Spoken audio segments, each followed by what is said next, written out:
molécula DNA, a hélice dupla.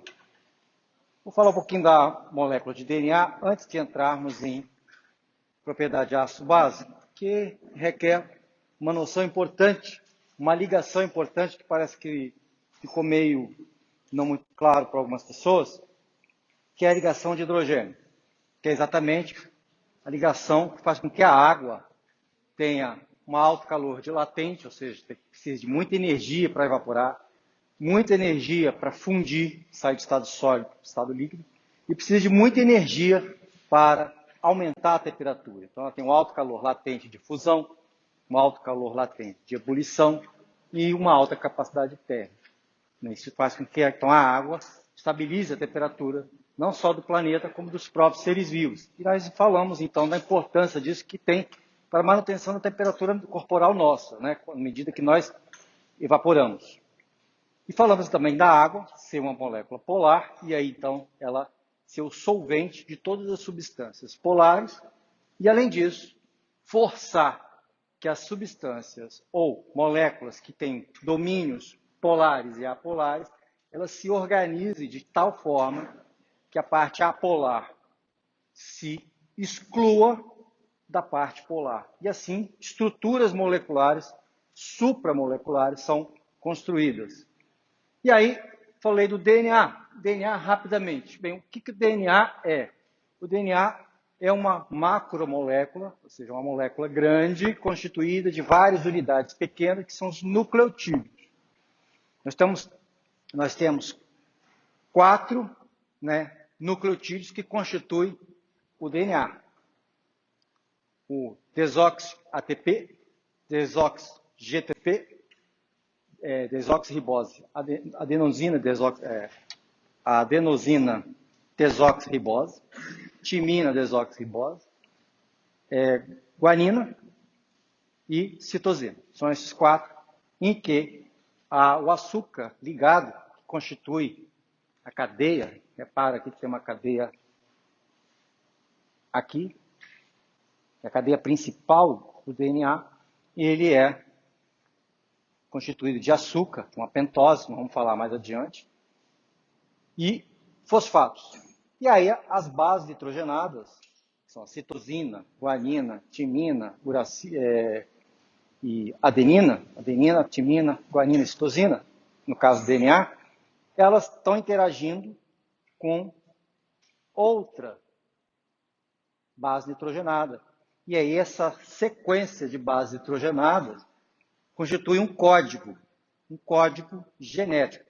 Esse código, então, ele vai definir todas as proteínas que serão sintetizadas naquela célula. Todas as proteínas. Então, a partir do código genético, você tem um código para cada trinca de base nitrogenada. É um aminoácido correspondente. E aí, essa sequência de bases nitrogenadas vai, no final, definir a sequência de aminoácidos.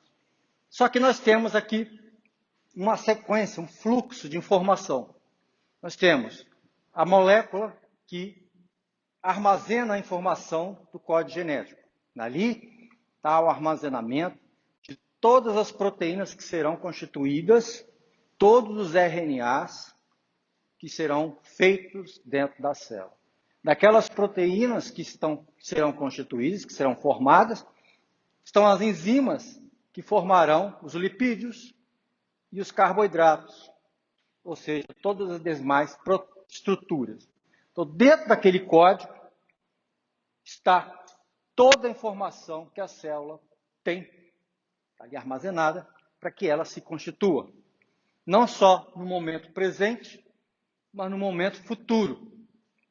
Então, quanto mais complexo o organismo, você tem genes que serão ligados e desligados a partir de um certo momento. Por exemplo, vamos pegar nós. No momento da fecundação que forma o ovo, inicia-se uma série de transcrição de genes específicos para aquele momento. Depois, então, inicia-se a diferenciação do embrião E aí novos genes serão ligados e outros serão desligados. E aí o que acontece? Que durante esse curso, genes terão que ser ligados e desligados no momento certo.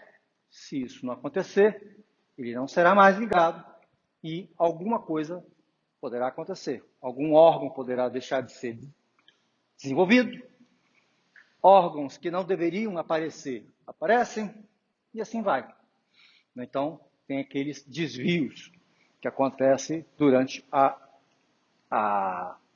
o curso da desenvolvimento de um organismo. Mas, nós vemos aqui que o DNA, que é a molécula que armazena a informação, ela está pareada, está ligada com uma outra molécula. A molécula de DNA ela é um dímero, na verdade. Ela é constituída de duas cadeias. Uma primeira cadeia e a segunda cadeia. A informação genética está em uma das cadeias.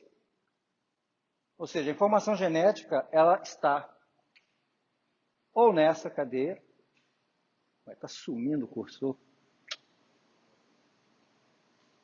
aqui. Ou está nesta cadeia aqui, ou está nesta daqui. Não está nas duas simultaneamente. Ou seja, se a informação genética está nessa região do DNA aqui, nessa cadeia, não pode estar nesta de cá. Só que ela está pareada. Esse pareamento acontece com ligações de hidrogênio. Exatamente, pontes de hidrogênio. É a ponte de hidrogênio que vai especificar com quem aquela base nitrogenada vai estar pareada. Se vocês lembrarem lá do ensino médio lá atrás, lembro que a adenina pareia com quem? Pareia com a timina. E a guanina pareia com a citosina. E o que é a mutação? A mutação é quando você troca uma dessas letras. Quando você troca uma dessas letras, você troca a base nitrogenada, você trocou o código. Quando você troca o código, você troca o aminoácido correspondente. Trocando o aminoácido correspondente, a proteína vai ser outra.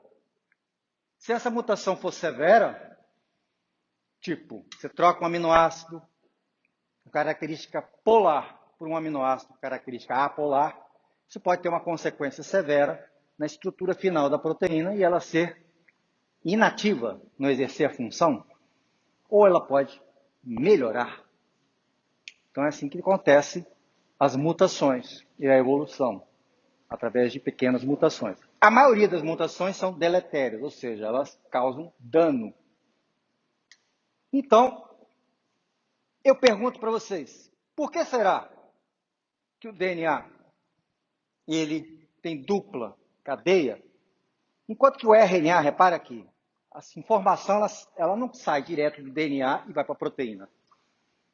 O DNA está lá com a informação, essa informação então é lida e a partir dessa leitura é sintetizada uma molécula intermediária, o RNA. O RNA tem um código complementar do que está lá na sequência genética. É o código complementar.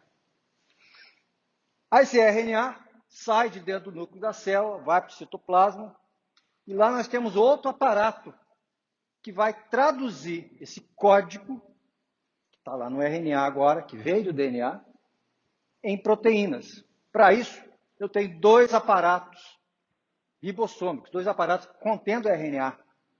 É o RNA transportador, que nele está ligado um aminoácido, e o RNA ribossômico, que é toda a estrutura que vai fazer a síntese proteica. E aí, o que acontece é que o RNA transportador, ele também tem uma trinca de bases nitrogenadas, que será complementar à trinca correspondente do código genético. Então, você tem o código genético do DNA, O RNA forma uma sequência de base que é complementar à primeira. E, por fim, você tem o RNA transportador, que vai de trinca em trinca, reconhecendo aquela sequência, trazendo consigo o aminoácido correspondente. E aí, então, a proteína é sintetizada. O RNA só tem uma fita. O DNA tem duas fitas. Por que será? O que vocês chutariam?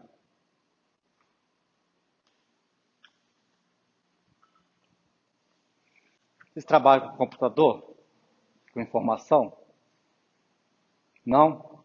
Vocês trabalham com informação? Com computador? Não? Nunca fizeram trabalho em casa com computador? Já, né? E vocês fazem o que quando você está fazendo um trabalho? Só tem uma versão? Você salva só numa versão? Aí se der pau um computador, você está perdido, mal pago. É isso? O que normalmente se faz, gente? Você tem o quê? Um backup. Então a segunda fita é o backup da primeira.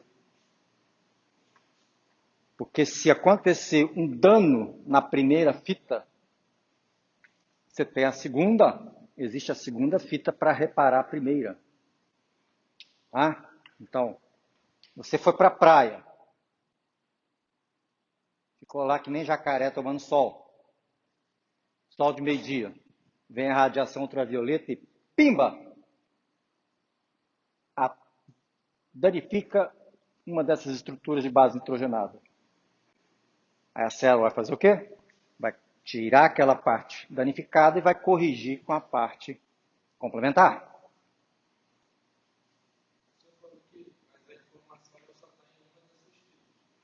Sim.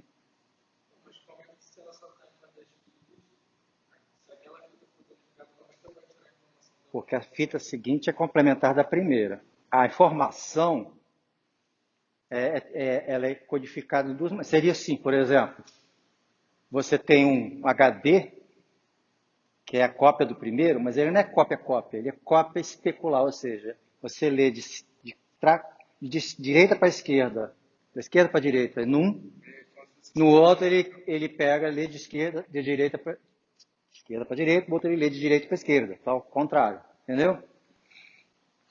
É como se fosse isso. Então a outra fita é complementar. Quando ela vai reparar, por exemplo, adenina, parei com timina. Aqui está a adenina. Essa aqui é que tem o código genético.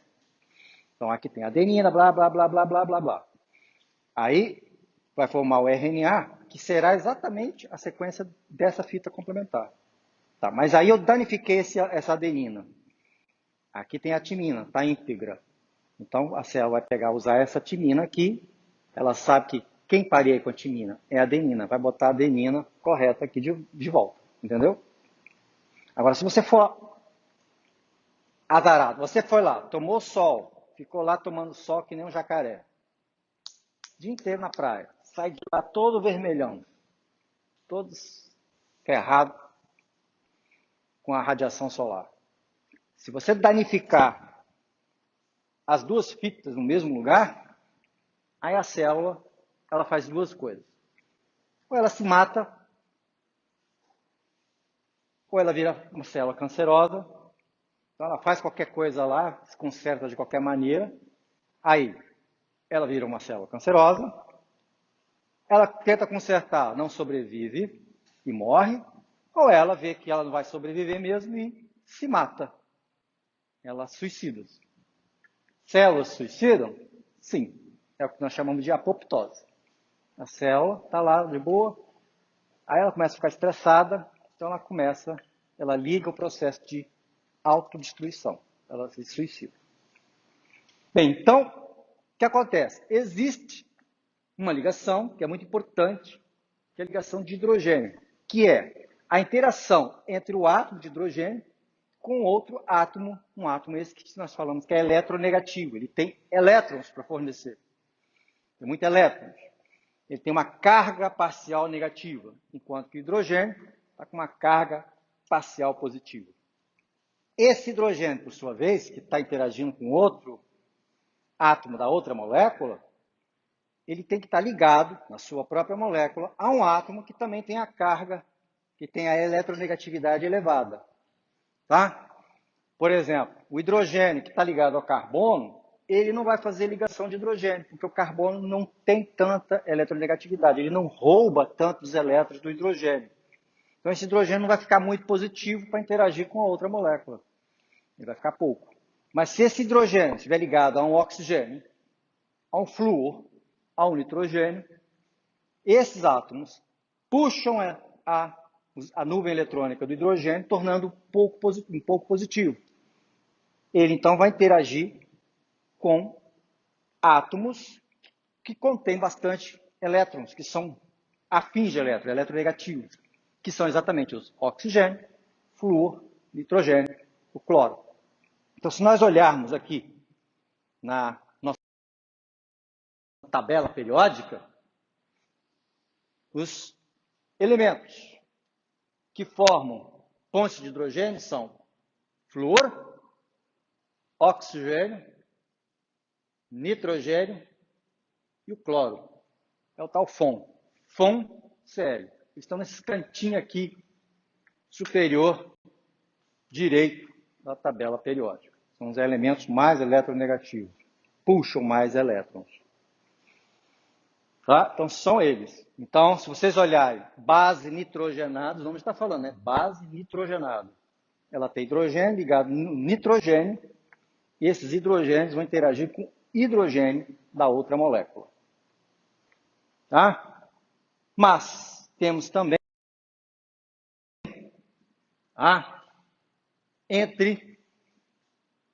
nas proteínas. As proteínas também fazem ligação de hidrogênio.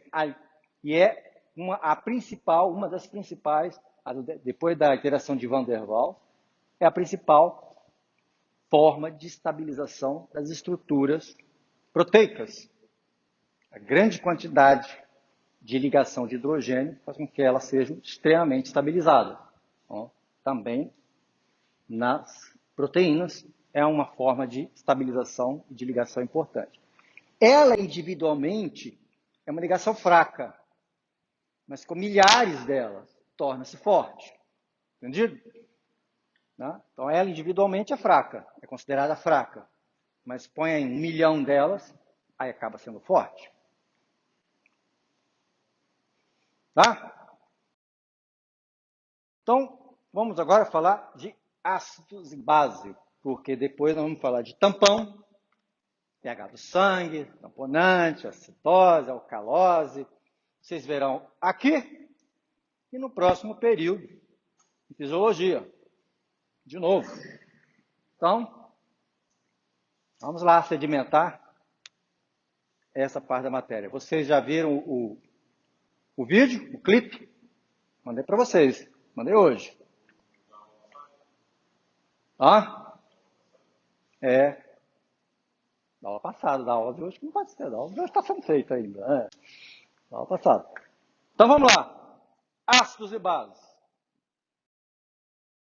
Você conhece que fornece íon hidroxilo.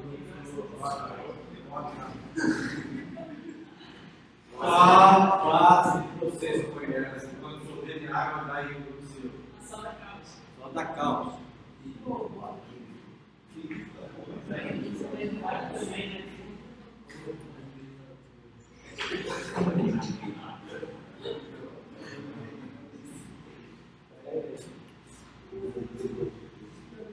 Bem, vamos lá, se vocês sabem, o que o símbolo do sódio é em água?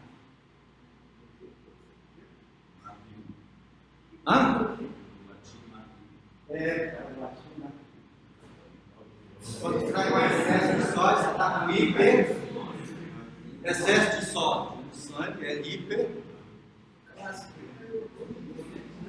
hipernatremia. Vamos lá. Então, isso é a base de Arrhenius, ácido de Arrhenius. Tá? Arrhenius.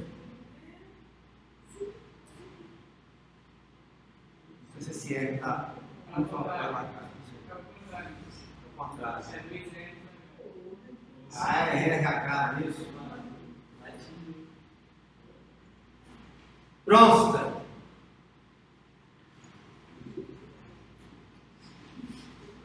Pronto.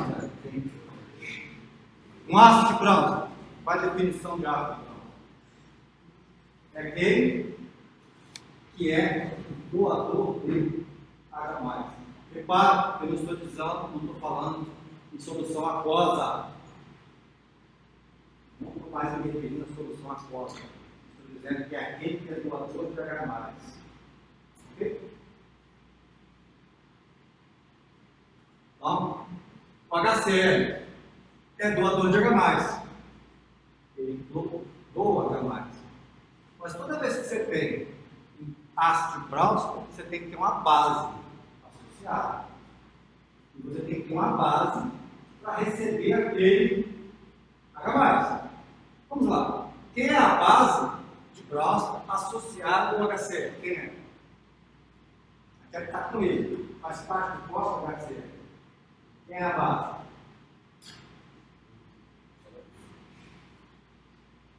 Claro.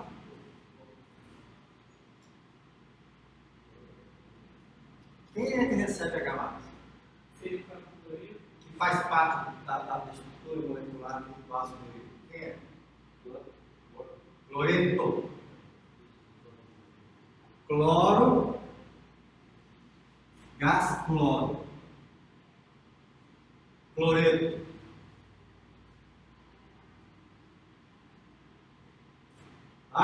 Cloreto é a base associada. Quem seria a base que está recebendo esse H+? Quando você dissolve HCl na água.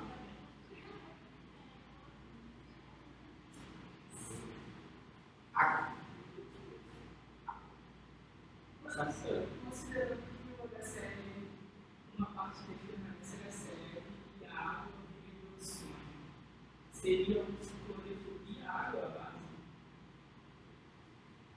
Sim.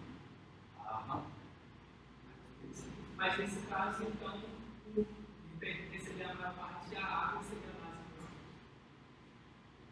base? Base, todas duas são bases, só que cloreto é a base associada ao HCl.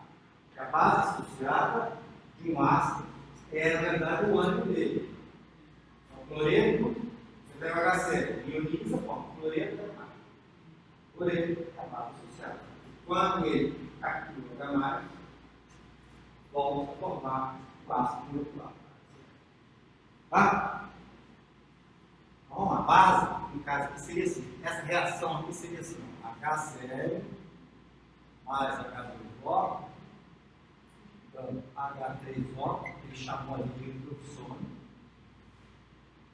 mais cloreto. Olha só. De lá para cá, o H é o ácido, o HCl é o ácido, a água é a base. Aqui o H3O+ torna-se o ácido e o cloreto a base para essa reação. Tá? Aí ele falou assim, pergunta dele, mas aqui eu também tenho água, porque a maior parte da água está lá, tá? Você pega HCl e dissolve em água, 99% da água permanece com água, uma pequena parte da H3O+. Você tem, sim, a base, mas ela será a base desde que tenha alguém doando H+ para ela. Tá? Muito bem. Agora, a água, se eu tiver água e água pura. O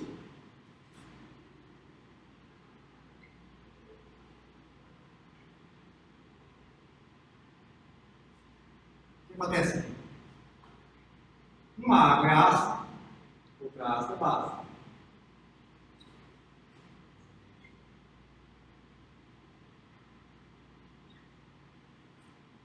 Isso acontece na água? Acontece. Quando a concentração, repara só, água reage com água, dando H3O+, com H-. Isso é um ácido forte, isso é uma base forte, volta para cá. Então, a tendência é que isso quase não aconteça.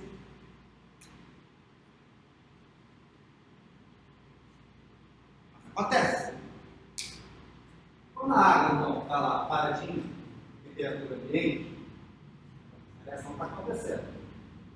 Só tem água. Se só tem água, então, se concorda que a concentração de H3O mais será igual a OH menos?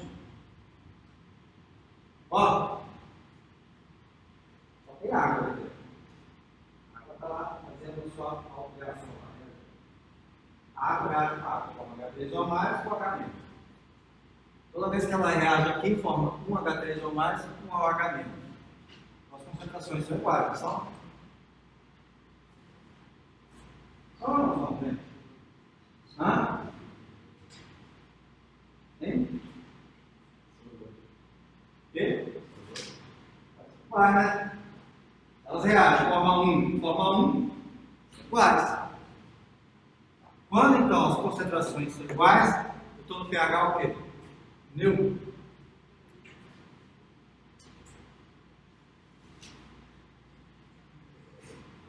É quando a concentração de H3 ou mais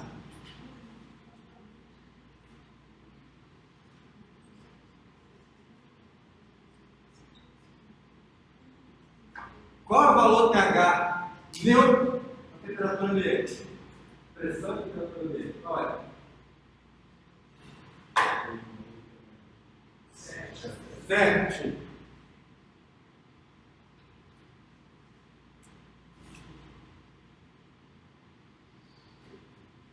Quando a temperatura é de 25 graus Celsius e a pressão é de 1 atmosfera. Certo?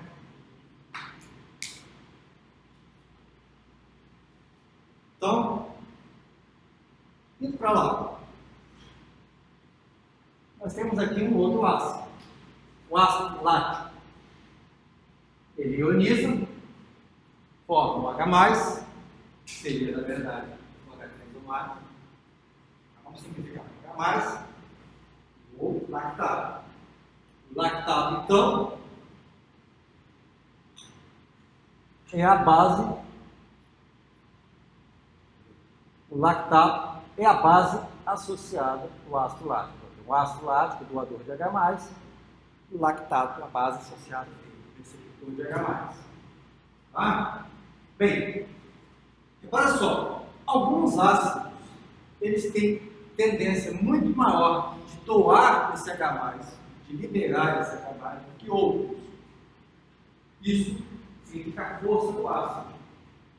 Ácido forte, aquele que doa com muita facilidade aquele H+. Vai lá, ioniza, perde aquele H+. Ácido forte. Ácido fraco é o oposto. Tenta não perder aquele H+. Perde muita dificuldade aquele H+. É um ácido fraco. Bem, o que define a força deste ácido? É a constante de equilíbrio, a constante de acidez dele. E a constante de acidez, ela é dada a uma razão, que é concentração dos produto 1 vezes produto 2, por diante, dividido pela concentração que está na reagente. Ah? Então, olha só. Por exemplo, o ácido lático.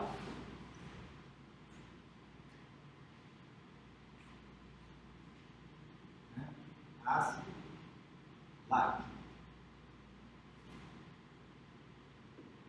Ele vai, lisa, forma H+, mais lactato.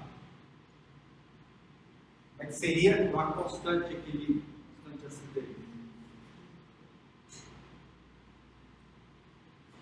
H+,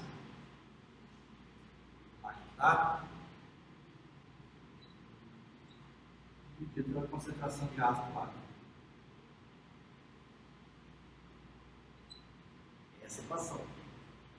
Olha só, eu disse, quanto mais forte, maior a tendência de perder o H+. Ou seja, aqui olha só, perder H+, quer dizer, se eu dissolver ácido lático em água, se ele for um ácido forte, ele vai perder facilmente, vai para esse sentido, vai formar H+, lactato. Quanto mais forte ele for, maior será então a concentração de produto e menor será a concentração residual de ácido na forma inicial. Então, maior será esse valor. Será o valor da constante. Se a constante for maior que 1, então você dissolve lá, quando ele entra em equilíbrio, você terá mais produto do que reagente. Se a constante for menor que 1, você tem que isto aqui é menor que isto aqui, ou seja, você tem menos produto do que reagente. A constante menor que 1 são os ácidos fracos, constante maior que 1 são os ácidos fortes. Bem, os ácidos orgânicos, eles são fracos. Alguns são extremamente fracos, outros não tão fracos. O ácido lático, ele é fraco, mas não tão fraco assim. Pode, em alta concentração, causar uma queimadura.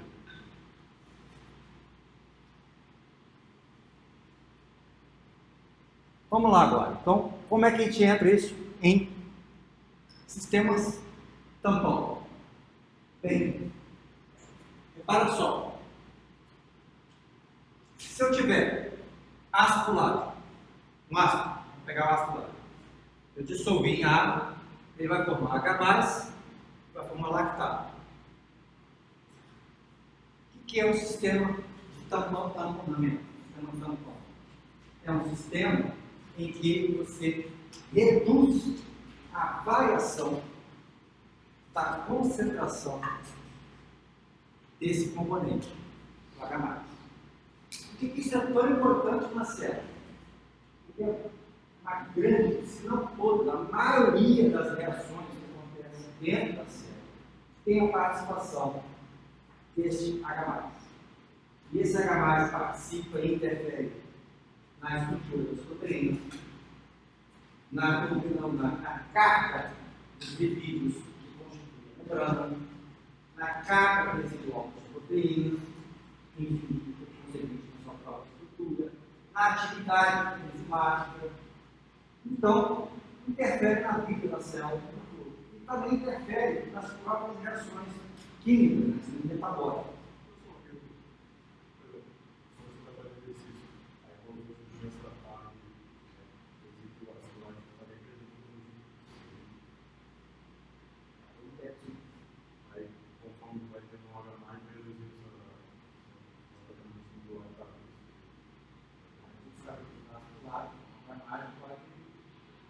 Na sua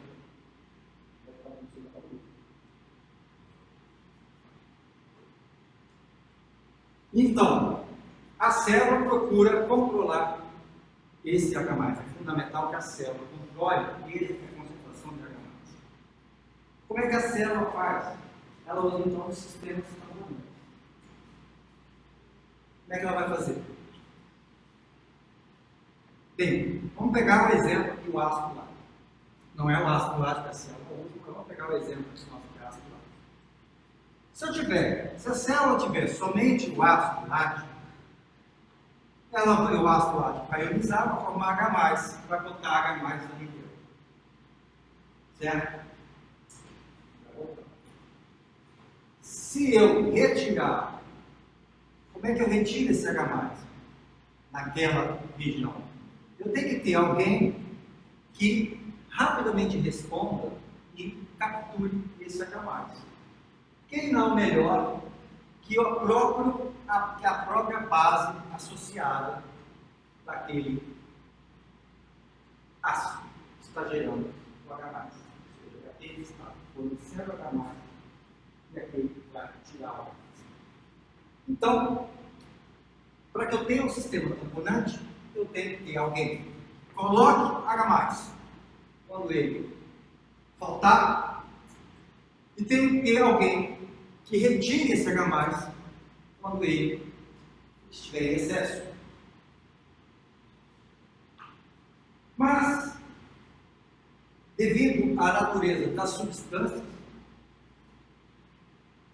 eu não posso ter qualquer substância para retirar esse H+, e colocar esse H+. Eu preciso saber qual é o pH, afinal de contas, que eu vou tamponar. Em que região do pH que eu vou tamponar? Porque, dependendo da substância, num determinado pH, ela vai estar toda na sua forma de ácido. Ou ela vai estar toda na sua forma de base. Então, eu tenho que ter uma substância que, naquele pH ao qual eu quero tamponar, estejam presentes tanto a sua forma doadora quanto a sua forma receptora. Tá? E quem vai me dizer isso? A constante de perigo. A constante de perigo, então, vai me informar se aquele par ácido e par inicial vão funcionar como agente tamponante. Repare, então, que eu tenho que ter presente ambos em concentrações elevadas. Não adianta eu ter só ácido lático, porque ele vai formar uma pequeníssima quantidade de lactato, uma quantidade ridícula. Eu não vou ter quem aceite H+, caso o H+ se eleve. Não adianta ter só lactato, porque eu não vou ter o doador de H+, caso a concentração de H+ caia. Então tem que ter ambos em concentração elevada. Eu estou em concentração finita, que é a concentração que eu posso medir, mensurar.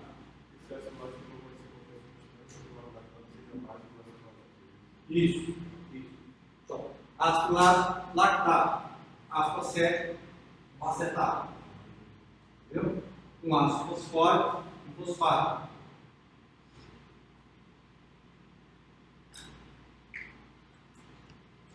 Então vamos lá. E aí uma coisa que vocês vão ouvir muito falar nos livros de bioquímica, que fala assim, solução tampão só é feita a partir de um ácido prático e sua base associada.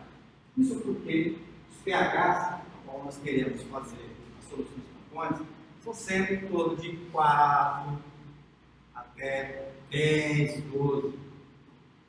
De fato, eu preciso de um ácido prático. Mas quando eu quero tamponar uma solução pH muito baixo, pH 1, pH 0, eu vou usar um ácido forte, eu vou usar o par HCl em NaCl. Quando eu uso o par HCl em NaCl, pH muito baixo, pH 0, pH 1, o HCl é o doador, o NaCl é o receptor, cloreto. Peraí, professor, pH ácido clorídrico não é forte, ele não se ioniza mais de 99% dele ioniza como H+, quase não existe a forma HCl de solução aquosa. Verdade. Soluções diluídas. Solução pH 0, qual seria a concentração do HCl? Para isso, nós temos que lembrar o que é pH. Deixa eu ver se está na própria. O que é pH? Alguém sabe?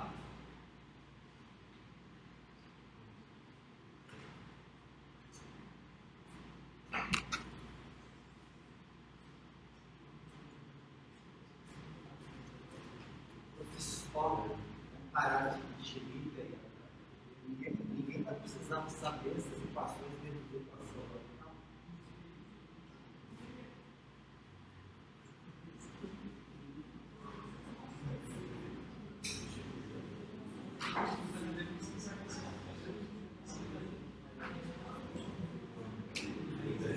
ela tem que passar pelas equações. Pelo amor de Deus, eu não tenho que saber. Vou trancar esse trem na chave, eu não quero provar. É sempre assim, esse treino começa com 40, 50 alunos.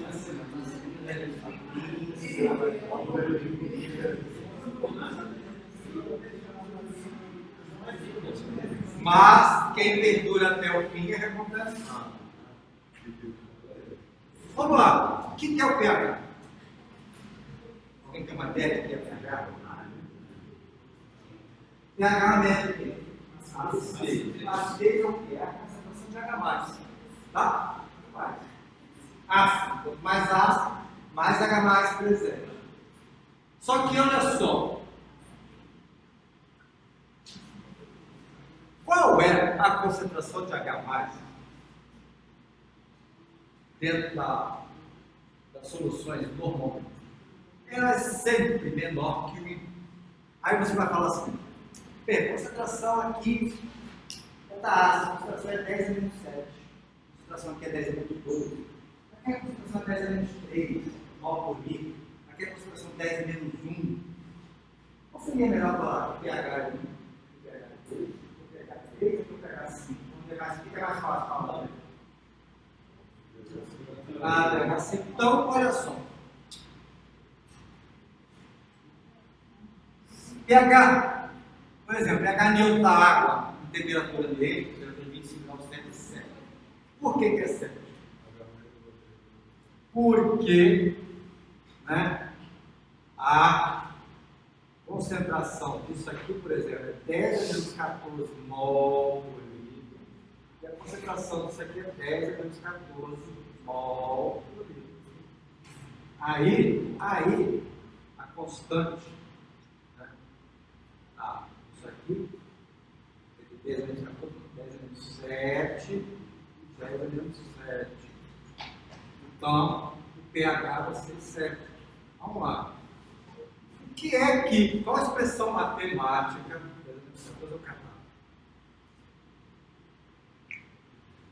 Qual a expressão matemática que, quando eu tenho uma potência de 10 elevado a um número, quando é negativo, está aquele próprio número? Qual é a expressão matemática? Logaritmo da base de 10.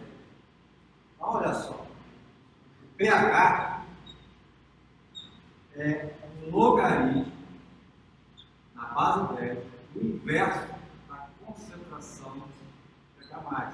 Isso é a solução de Lewis. Ou pH menos log da concentração de pH+. Olha só. pH é menos log 10 elevado a menos 7. Menos vem para cá, fica mais.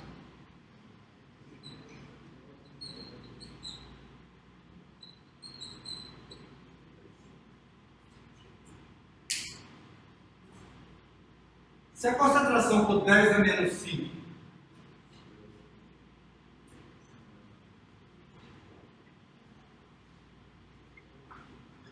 então o pH é? 5. Quantas vezes a solução, uma solução de pH 5 é mais ácida que uma solução de pH 7? 100 vezes. Então, pH é uma escala logarítmica. Quando você sai de 1 para 2, você aumentou 10. Você diminuiu 10 vezes a concentração de pH. 2 para 3, mais 10 vezes. Então, de 1 para 3, 100 vezes. 1 para 4, 1000 vezes. Muito bem. O ácido clorídrico ele é extremamente forte. Solução: 1 mol por litro seria muito forte. Se ele tem 1 mol por litro de HCl, e se ele praticamente ioniza completamente em H+, e Cl dentro de água, qual seria a concentração de H+? Você tem HCl, tanto H+, HCl. Eu tenho 1 mol por litro aqui. Supondo que todo ele ionize, quanto que eu vou ter de H+?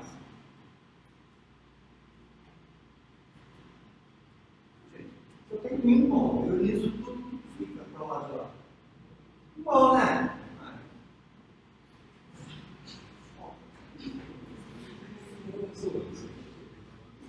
Então, lá, qual é?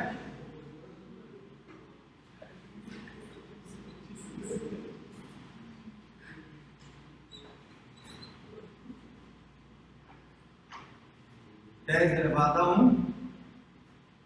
Não é?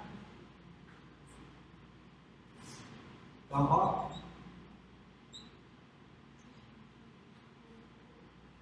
Isso. Pegar 1.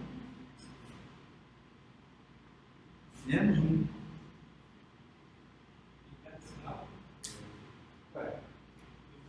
pH menos log de 10 elevado a 1. Isso aqui é 1. 10 elevado a 1. Log de 10 elevado a 1 é 1. Menos 1, menos 1. pH é menos 1.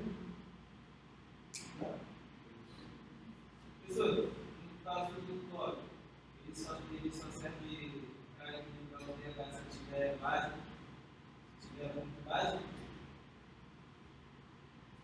Mas veja bem, eu escrevi errado aqui, tá? Concentração do mol por litro. Então, seria log de 1, log de 0. Aqui eu escrevi pH, mas vamos lá. Se é 10 e 10, quando pH desce para menos 1, qual seria a concentração? pH menos 1 implica em ácido clorídrico 10 mol por litro.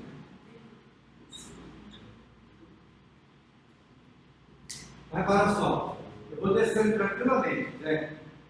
Tranquilo, quando é menor que 1, vai 3, 2, 1, 0. Ah, mas quando chega de 0 para menos 1, a concentração de HCl sai de 1 para 10 mol.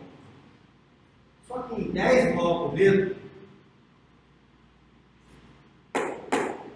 HCl não é mais aquele ácido fortão, não. Ou seja, abaixo, a concentração acima de 1 mol por litro, embora o HCl seja um ácido muito forte, acima de 1 mol por litro, ele já não se comporta mais daquela maneira que nos é ensinado, e ioniza completamente. Não, ele já está concentrado o suficiente para uma parte dele ficar da forma molecular. Isso que ele tomar. Tá? Outra coisa que vocês têm que prestar bem atenção. O pessoal fala muito de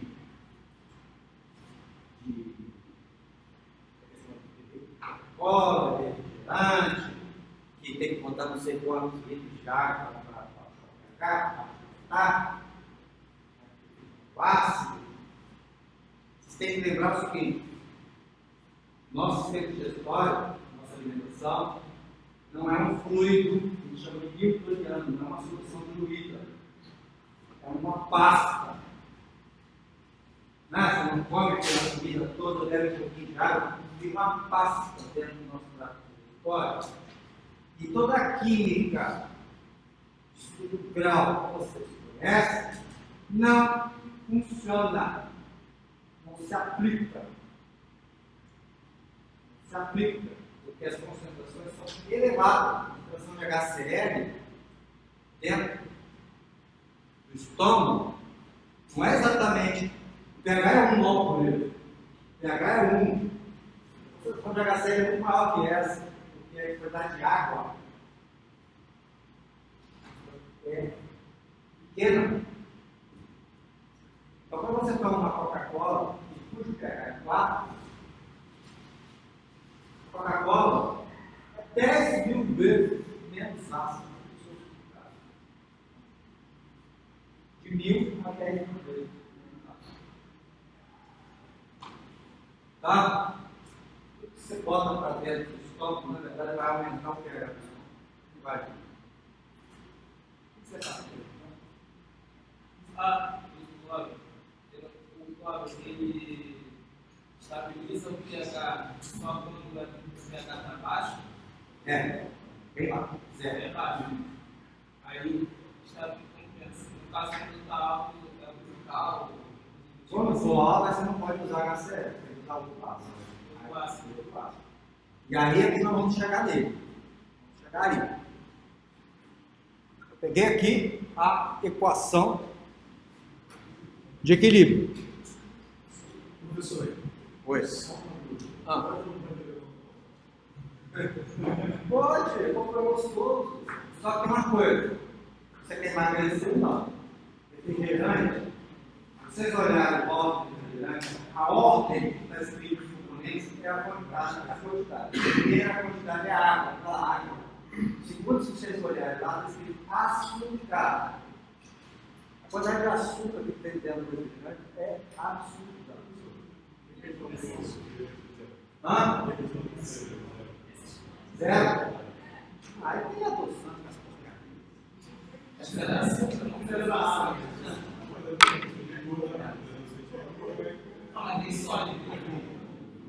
Olha, eu nem falo de adoçante. Adoçante para mim é estragar comida. Botar adoçante é estragar comida. Eu peguei a nutricionista e mandou tomar café com adoçante. Eu falei, eu não tomo adoçante e não tomo café sem açúcar. Não suporto adoçante. A gente foi de estéreo, não. É tudo ruim. Tem um adoçante que presta. Aquele xilitol, vocês já tomaram xilitol? Xilitol é a base de xilose. A partir da xilose se faz xilitol. Você bota 3 colheres cheias das de sopa e não adoça nada. O bom é eritritol. Eritritol adoça um pouco, é quase igual a sacarose. Aí é bonzinho, eritritol. Mas é caro pra caralho. Aí eu fico mais com a sacarose mesmo. Refinada. Refinada. Ah, tem química. Tem muito menos química do que o açúcar mascavo. Tá? Não te falo sobre esses assuntos. Vamos lá. Açúcar mascavo, cara, é refúgio da indústria sucroalcooleira. Vocês estão... O cara pega uma coisa que ele ia jogar fora, ia vender como barato, como um alimento de gado, aí inventaram essa história que açúcar mascavo faz bem para a saúde, aumentou o preço do açúcar mascavo, aí o cara produz açúcar refinado, ou então, se sobrar açúcar refinado, ele vai fazer álcool com aquilo, e o refúgio dele ainda vende caro para os bobões comer. Pagar uma fortuna com uma porcariazinha cheia de material que tem lá, que se lá Deus que tem lá dentro. Não, tem minerais, tem isso, tem aquilo. Tem mineral, tem chumbo, tem ferro, tem todo tipo de metal pesado. Tá? É só vocês olhar, tá? Não precisa acreditar em mim não. Olha como é que é o processo de fabricação de açúcar. Uma fonte confiável. E olha lá como é que é. Vamos lá então. Essa é a equação da constante de equilíbrio de um ácido monoprótico, ou seja, ele só libera um H+. Mas se ele tiver vários H+, tá? Se tiver vários H+, a gente usa um artifício. A gente usa pedacinho por pedacinho. Um H+, outro H+, outro H+. A não ser que ele ionize vários H+, muito próximos do outro, o que é raro acontecer. Então, olha só, você tem aqui um ácido monoprótico, H+, a base associada com o ácido molecular. Tipo esse aqui, o ácido lá. Aí nós vamos fazer uma brincadeira matemática aqui. Eu pego o H+, jogo para a direita, para a esquerda, ele vem para cá, eu jogo Ka para lá, e aí eu separo a equação de divisão. Aí eu aplico o logaritmo dos dois lados. Só aplicar logaritmo dos dois lados, eu não mudo a expressão. Log de 1 sobre H+, é igual ao log de 1 sobre Ka, mais log de H- sobre H. Então, log de 1H+, pH. Por analogia, log de 1 sobre a constante é o pK. Mais log do sal, da base associada sobre o ácido. Aí é que eu chamo a atenção, olha só. Se a base, concentração da base for igual à concentração do ácido, concentração idêntica, a razão é 1, o logaritmo é 0, portanto o pH é igual a pK. Qual a importância disso? Então vamos aqui analisar nosso caso. Eu tenho uma faixa de pH que eu quero estabilizar. Tá? Eu tenho uma faixa a qual eu consigo estabilizar a partir de um par de ácido e base associada. Bem, o que acontece? No meio, eu estou no meio da faixa. Eu estou no meio da faixa quando eu tenho o quê? A concentração da base associada com a concentração do ácido. Exatamente no meio. Portanto, é um lugar de maior capacidade de tratamento. No meio. Posso pôr para cá, posso pôr para lá, mas aí o pH vai variar muito. A inclinação aí é muito pequenininha. Quando é que eu atingo a borda superior, o pH está crescendo para cá, tá? Como é que eu atingo a borda superior e o pH dispara a subir? Quando não tiver mais doador de H+. Certo? Ou quando a concentração do doador de H+ muito baixa. Isso acontece quando a razão é maior que 10.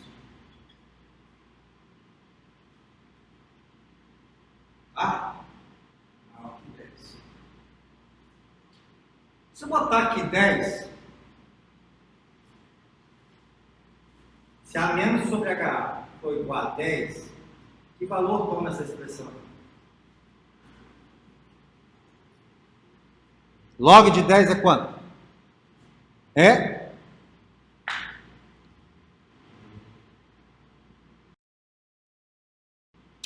Que merda.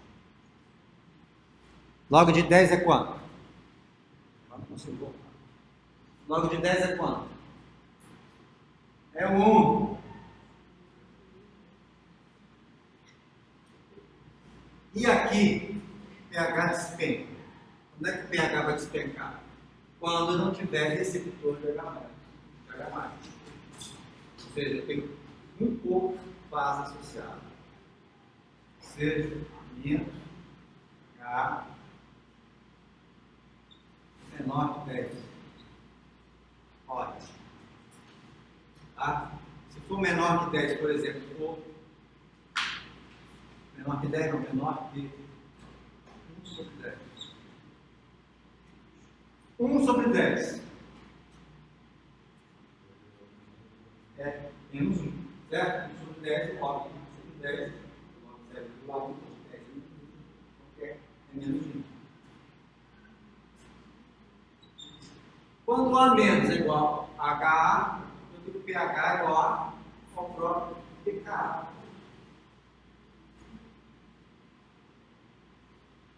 Qual é a faixa de tamponamento?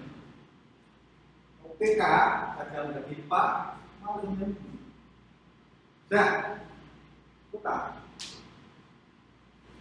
Eu quero tamponar em pH 7. Qual o valor do pKa? O ácido que eu tenho que escolher para tamponar em pH 7?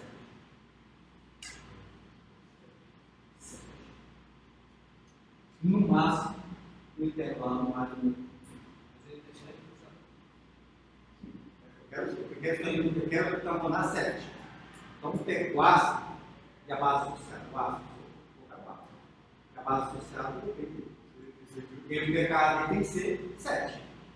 7 gravado. Não precisa ser 7 gravado. Pode ser 7 mais ou menos 1 na minha faixa. Hã? Tem que ser 8. Se eu quero tamponar em pH 4, eu vou escolher um ácido cujo pKa é próximo de 4. Muito bem. Então, a região do pH que vai ser tamponada é definida, então, pelo valor do pKa do ácido. Se a célula vai se tamponar em pH 7, ela vai escolher ácidos que e vão ter esse equilíbrio químico.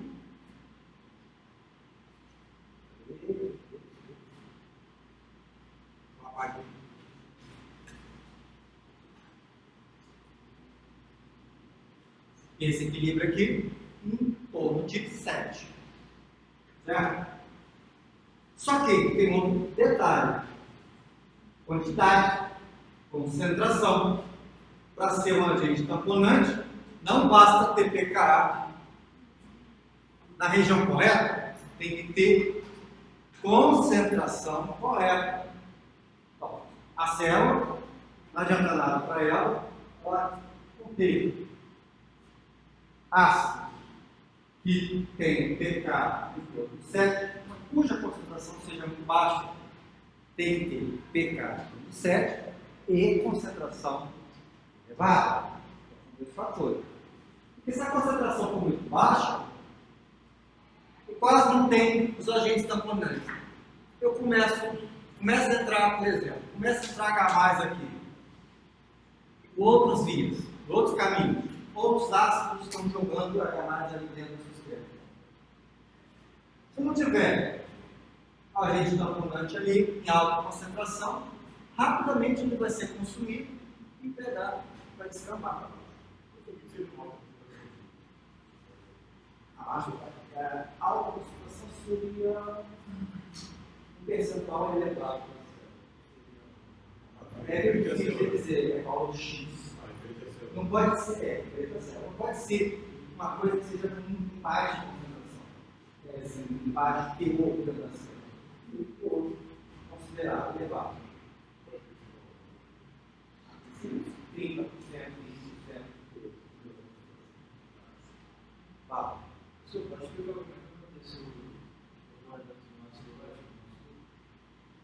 O ácido lático ele não tampona nada no nosso. Como ele é organizado? Nosso corpo? É. Vamos chegar.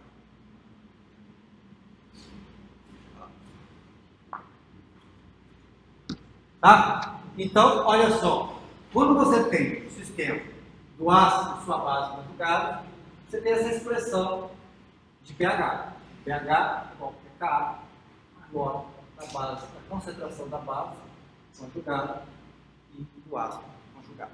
Certo? É assim que você consegue calcular o pH. Então vamos ver os sistemas lá. Vamos ver, por exemplo, aqui, quem tampona quem? Olha só. O ácido lático ele tampona aqui, essa região do pH 3. A amônia, o sistema amônia, pH 8, 9. E o sistema ácido mono, fosfato monoácido, fosfato de ácido. Esse é o ácido, essa é a base. Tá vendo? Esse aqui tem 2 H+, 2 hidrogênios, esse tem 1.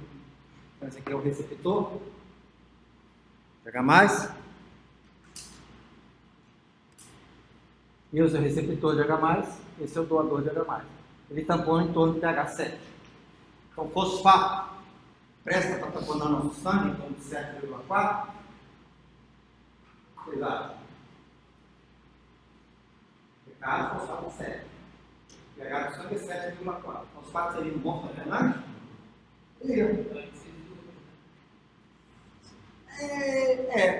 Isso, ele tampona entre 6 e 8. O melhor fosfato que o pKa dele é ali 7.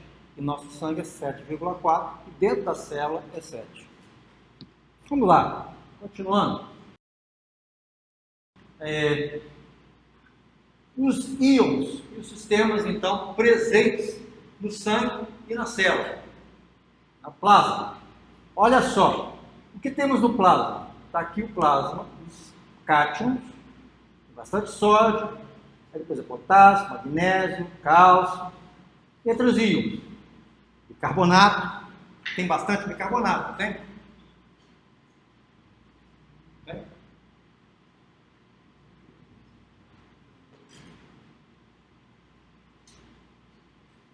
Tem uma quantidade enorme de cloreto. Cloreto presta para tamponar? Cloreto é base associada de quem? HCl. Já vimos que não serve. Depois nós temos aqui, ó, sulfato, um pouquinho de ácidos orgânicos aqui, e nós temos aqui proteínas. Então, quais seriam os dois agentes que precisariam para tamponar? Cloreto, nós já vimos que tem uma grande quantidade, de cloreto que a gente consegue, porque ele está associado ao ácido cloreto. Vai tamponar a PH7. Bicarbonato é base associada de quem? Bicarbonato. O ácido carbônico, por sua vez, vem de quê? Em geral, o carbono.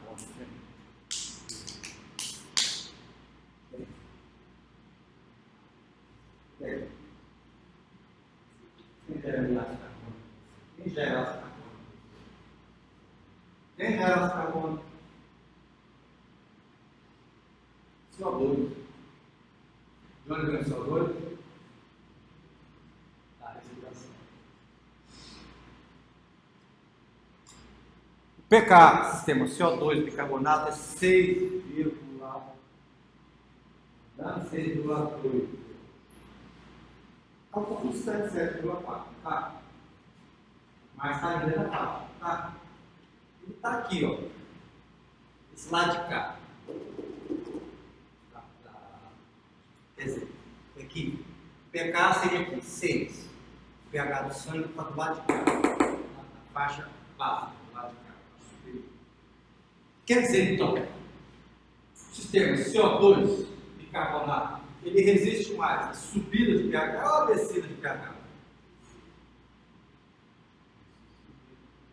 Descida. Tá?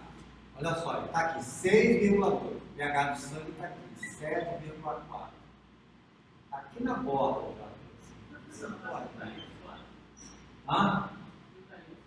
já estaria fora, caindo fora.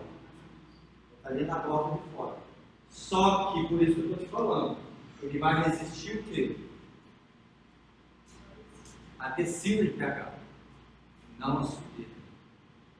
Aí vocês ouvem lá certas pessoas, tal de doutor ali, ou fulano, que diz que você deve tomar água alcalina. Você toma água ácida, faz uma desgraça do corpo, toma água alcalina, aqui ó, se alcalinizar seu sangue, ó, sobe. Tá? Não é à toa que você vai sentir dor de cabeça, mal-estar, isso. Não toma nada de água. Sabe como é que eles bebem água alcalina? Pega água. Coloca um colherinho de carbonato de sódio, mexe lá, bota um colherinho de azul. Não te vende. A R$10 uma garrafinha. Quer tomar água alcalina? Faça isso. Chega em casa, pega, bota um colherzinho de bicarbonato de sódio e mexe pra dentro. Não. Água magnetizada, água dentro de uns potinhos magnéticos, que fazem isso, fazem aquilo. Primeiro que água não é magnetizada. Para isso você tem que estudar química, tá vendo? Para não ser tapeado. Professor, uma dúvida, o senhor falou que tem que chegar naquele valor para poder equilibrar. Não, tem que chegar ao valor aqui, pH, é onde você tem a capacidade máxima de trabalhamento, você está no meio do caminho, mas continua. Esse valor ele vai ser proporcional à quantidade do valor que eu tenho no lugar? O valor vai variar como se fosse preciso estabilizar o pH de uma o valor da quantidade que eu tenho que ser igual ao pH. Como se eu preciso estabilizar o pH de uma piscina. A quantidade proporcional do óleo vai ter que vai ser colocada, vai ser Quer tamponar, pega da piscina. Quer tamponar aqui e pH. Depende do pH que você falou. Não. Eu quero tamponar o pH da piscina. Você quer tamponar em pH 7, 8, 10, 15, 20, 0, 1, 7. 7. A quantidade Então você vai escolher ácido, cujo pH seja 7. Mas qual a quantidade desse ácido que eu tenho que colocar? É proporcional à quantidade de É água? água proporcional. Veja bom, piscina de 200 litros, você vai ter que botar a quantidade e ver uma concentração, porque não é a quantidade em grama que interessa, é a concentração. É, mol líquido. Ah, então não é uma máquina. Eu tenho que fazer isso. Depende da concentração. Não é o quê? Não é só uma regra de 3 graus, mas depende da concentração do produto que vai chegar. Por que é que ele fala? Não, porque, vamos supor, se eu tenho uma piscina de 1000 litros, qual a quantidade de cloro que eu vou precisar para poder estabilizar uma piscina? Não é cloro, não é cloro para fazer isso, mas não há. Quantidade de um tampão. Isso, eu só quero saber se a quantidade tem que ser proporcional ao valor. A quantidade é proporcional ao, por exemplo, tamanho do tanque. Por quê? A quantidade é massa. Tá? Porque o que importa é a concentração. Quanto maior for a concentração, maior vai ser a capacidade de resistir à variação. Se você pegar uma piscina de 1000 litros, 1000 litros é comparável. A piscina que nós aqui, né? Você quantos litros tem? Tem 5, 50.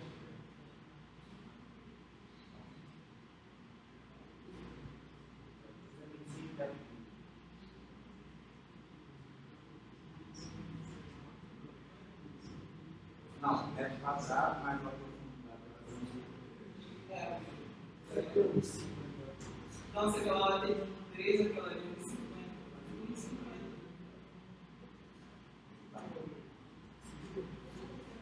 25, 50, 1,5.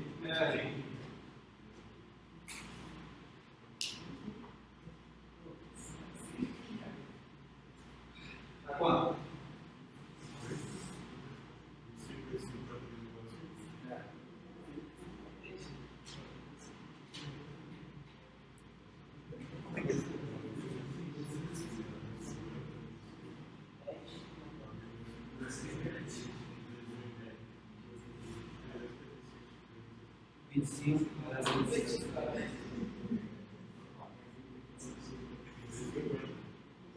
Ah?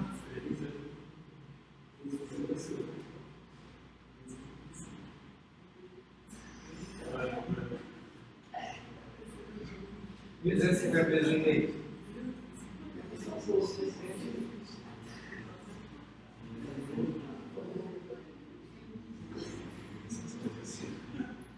Olha. Ah?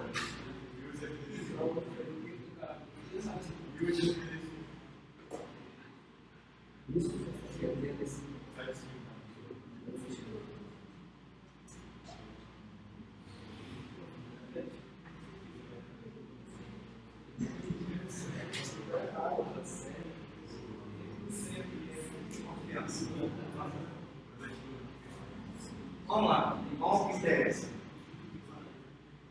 Você tem essa quantidade de volume. Então, quanto maior a concentração do seu agente contaminante, maior vai ser a resistência para a quantidade. Entendeu? Se você botar, então, uma pazinha nesse volume todo, vai ter uma concentração muito baixa. Aí, qualquer coisa que entrar ali e mexe de pH, acabou. Tamponamento. Por quê? Você tem baixa concentração do agente tamponante. Por isso que eu falei, o pKa vai definir a faixa de pH. A resistência é a concentração. Isso que eu estou olhando ali, ó. Eu tenho bastante cloreto. O plasma sanguíneo tem bastante cloreto. Muito cloreto. Mas cloreto não presta para tamponar o plasma sanguíneo, porque a base é base associada ao ácido clorídrico, senão vai tamponar em pH7. Nós temos dois aqui. O bicarbonato, que eu falei, então, bicarbonato está K, pKa 6,2, o pH do sangue está 7,4, está bem aqui no limite superior, ele já está além do limite superior. Então Então, o sistema tamponante de CO2 e bicarbonato, ele resiste à queda de pH, não resiste à subida. Se o pH subir, o sistema CO2 e bicarbonato não vai funcionar. Só resta quem para te salvar da subida de pH do plasma sanguíneo? As proteínas. Em particular, a hemoglobina. Então, a hemoglobina é a única que vai resistir à subida de pH. Já a queda de pH, você tem a hemoglobina, tem bastante hemoglobina no plasma, né? No sangue, não tem? Né? E o sistema CO2 e bicarbonato. Dentro da célula, nós temos um pouquinho de bicarbonato, um pouquinho de cloreto. Cadê você? Nós temos bastante fosfato, tanto na forma orgânica como inorgânica, e bastante proteína. Temos um pouco de sulfato. O sulfato também é base associada do bisulfato, HSO4, menos. Pecado, HSO4, menos, é 1,9. Certo? Proteína. Bastante proteína nós temos que tem histidina, pecado, 6 a 7 proteína. E fosfatos, pK, 6, 8, 7 alguma coisa, dependendo da substância associada ao fosfato. Então, dentro da célula, nós temos dois componentes importantes: fosfato e proteína. Enquanto no plasma sanguíneo, nós temos proteína, CO2 e bicarbonato. Tá? Bem, vamos agora pensar no nosso sistema aéreo. 10 minutinhos.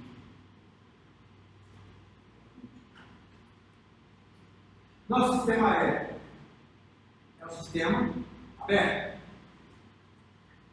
Você produz CO2 através do metabolismo e ele é excretado nas vias aéreas quando você expira. Então, a concentração do CO2 ela nunca está em equilíbrio químico. Equilíbrio químico se dá em ambientes fechados. Você pega cloreto de sódio, num copo d'água, pronto, sistema fechado.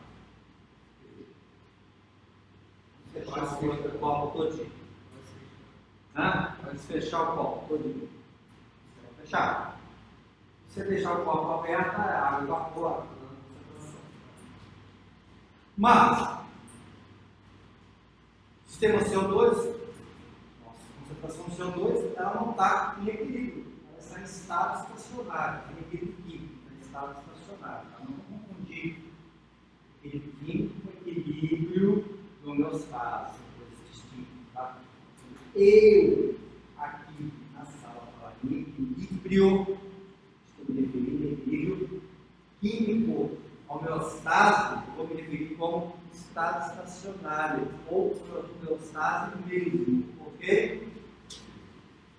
Então, vamos lá. CO2, então, ele está em estado estacionário, ou seja, a quantidade de CO2 formada igual à quantidade de CO2 expelida. É assim que o organismo vai funcionar. Ele vai manter a concentração de CO2 constante.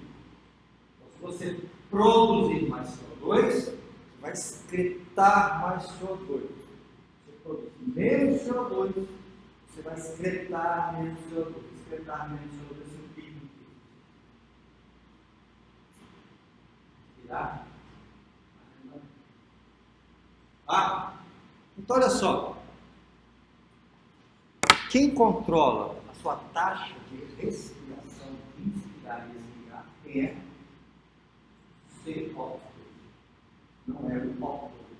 Não é o oxigênio. CO2.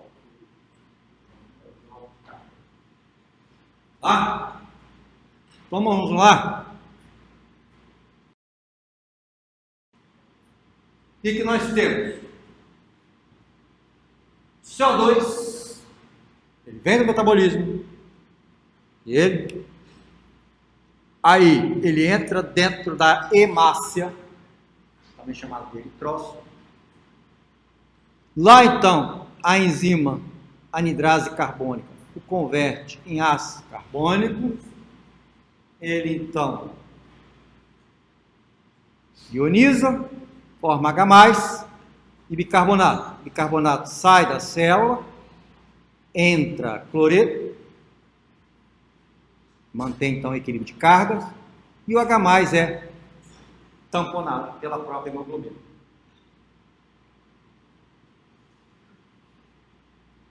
Lá no pulmão,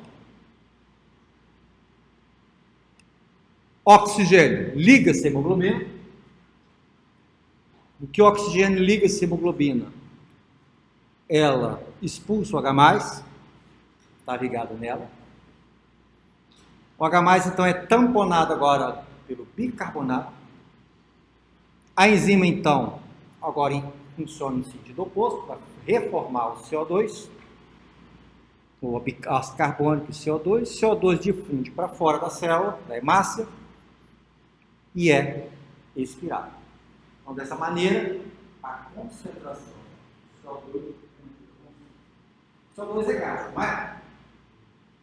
O2 é gás, não é? Então, ao invés de falar de concentração, falaremos de pressão. Quando eu falar de pressão especificamente de um gás dentro de um contexto, eu vou falar de pressão parcial. Quer dizer o quê? A pressão daquele gás no contexto todo. Por exemplo, pressão atmosférica, 760 milímetros de mercúrio. 160 pontos.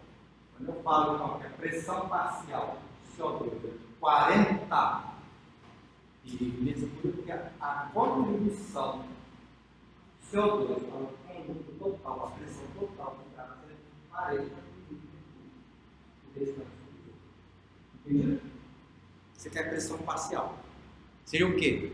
Seria que se eu tirasse, falar aqui, a pressão parcial nessa sala do CO2 é 40 tons, 40 milímetros de mercúrio. Mas a pressão aqui não é de 40 milímetros de mercúrio, 760. Seria o quê?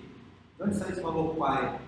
Se eu retirasse todos os gases presentes no ar e deixasse só o CO2, a pressão seria essa, 40. Entendido? Essa é pressão parcial.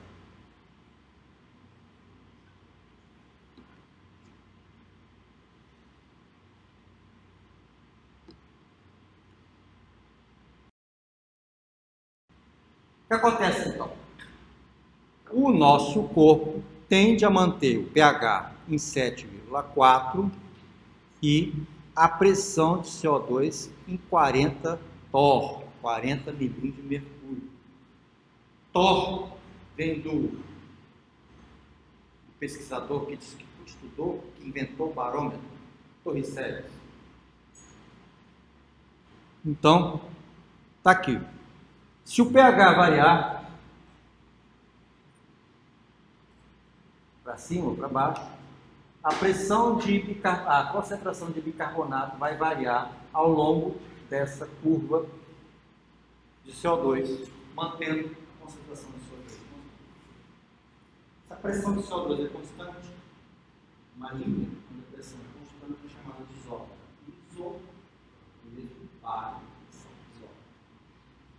O que pode acontecer? Pode acontecer é que a pressão parcial do CO2 pode variar. Ela pode subir ou pode descer. Quando é que ela sobe? Ela sobe quando a taxa de produção do CO2 supera a taxa de expiração. E? Onde isso acontece? Acaba de ver, fazer essa pergunta.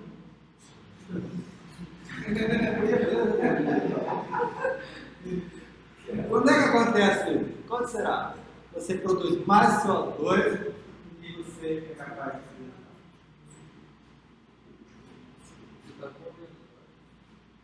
correr. Quando você corre, o que o seu corpo faz? aumenta a taxa de respiração, né? Aumenta a ventilação. Se por acaso você tiver uma crise de asma, então, se você tiver uma obstrução das vias aéreas, uma situação de obstrução das vias aéreas, uma situação que você está preso no ambiente, você foi para o cinema, um monte de gente dentro de uma pressão de CO2 lá dentro também. A quantidade de CO2 presente nessa sala, por exemplo, é maior que fora. E ninguém mora mais aqui. Mas, se você viu aquele filme Apollo 13? Você viu o filme Have a Problem? Não viu o filme Apollo 13? Apollo 13 teve um problema lá na espaçonave. E o que aconteceu? Estava vendo uma curva de CO2. Mas que existiu o excesso de CO2 na atmosfera das nossas naves? E carbono ativado. Senão o CO2 acumula, a pressão interna vai aumentando. Tá? E aí, o que acontece se a pressão interna acumular? Vamos pegar.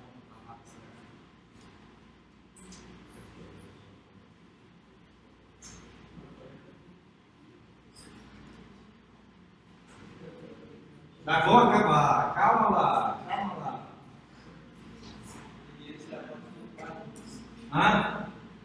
Devia ter tirado.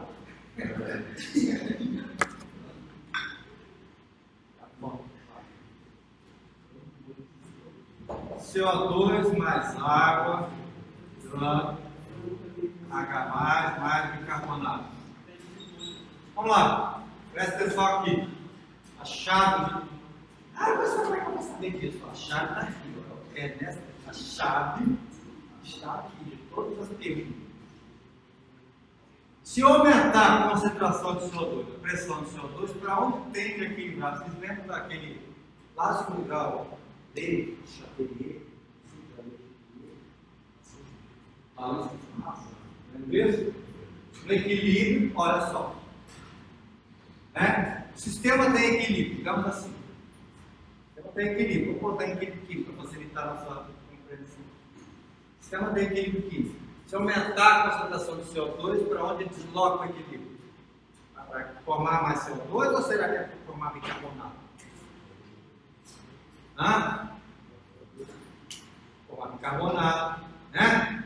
Então, à medida que a pressão de CO2 dentro dos alvéolos pulmonares vai aumentando, cada vez mais vai ficando difícil de fazer aquela reação oposta que tem acontecendo dentro do pulmão. Qual é a reação que tem que acontecer dentro do pulmão? É bicarbonato H+, formar H2O e CO2. O CO2 se excretado. Se o CO2 começa a se acumular dentro do alvéolo, cada vez mais fica mais difícil H+ reagir com bicarbonato. Porque ele está embarreirando a saída. Se está acumulando H+, pH vai fazer o quê? Baixar. Quando pH baixa é acidose. Certo? Qual é o motivo dessa acidose? Foi o impedimento de CO2 pelas vias aéreas, vias respiratórias. Então, a acidose respiratória. Acidose respiratória. Só que quando você tem acidose respiratória, repara só, acumula também quem? Bicarbonato. Então toda vez que você começa a sofrer de acidose respiratória, tem queda de pH e acúmulo de bicarbonato. Aqui, ó, certinho.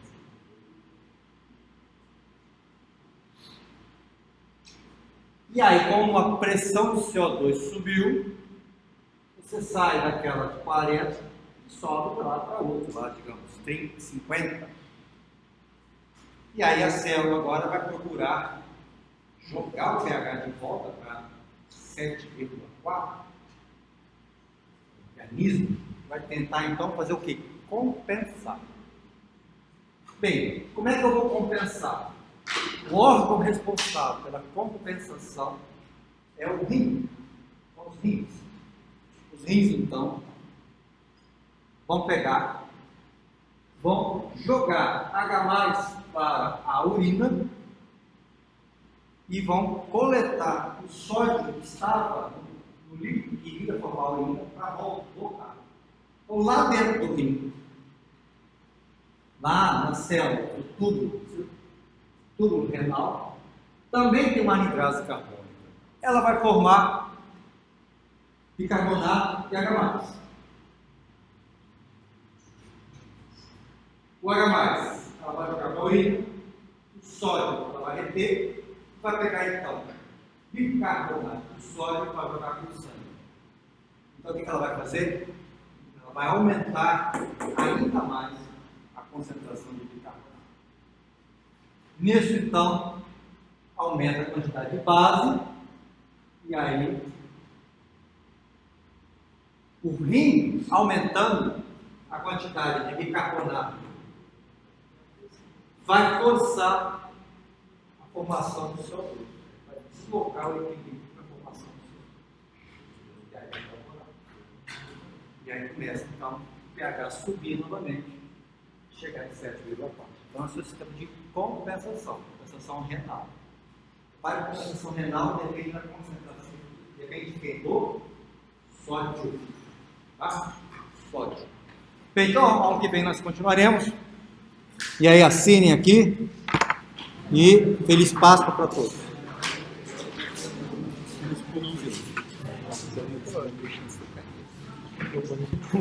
Vai que for bandejão. Tá na mão. Pode botar mais.